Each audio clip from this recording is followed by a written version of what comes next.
Lagi natin kita ng mga ito. Namatay. Na? Ito mga lugar na ito. Yun, no?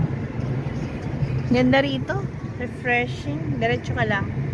Roundabout street. Silak-silak dito. May playground dyan. Eh, daan na natin yung ano. Meron tayo natin pinag-campingan dito. Ano pa kaya yun? Oo.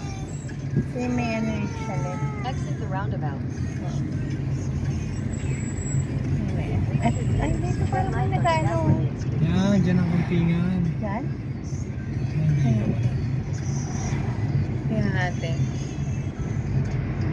Yung Basara Historical Dam.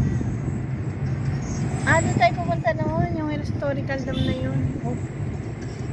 Turn left on the gasoline street, then turn right. Dito ata tayo mahal. Ha? Ayun o, pwede tayo rito mag-ano. Camping. Pwede mo mag-camping. Kumain siguro ko na. Oo. Doon tayo sa banda ron, may ano ron eh. Playground, diretso ka Ang lang. maganda dito, alam mo sa dulo, may mga upuan na. Oo. Head west. In 200 meters at the roundabout, take the third exit. Hindi tayo bumili ng ano, ng mga ibang chicha, tinapay.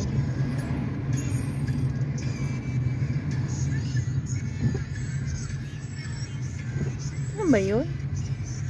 Diretso ka pa pong may tao kasi lang. Hindi, malayo pa tayo. Doon pa, meron pa doon. Yung pinaka-park kung saan ka nadapa si ano. Sa Si Arian. Wala na dyan eh. Dito na.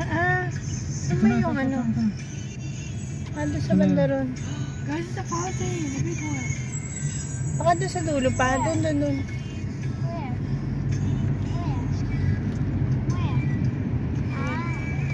Ano ba yun? Nasaan na yun? Exit the roundabout, then turn left. It's kayaking.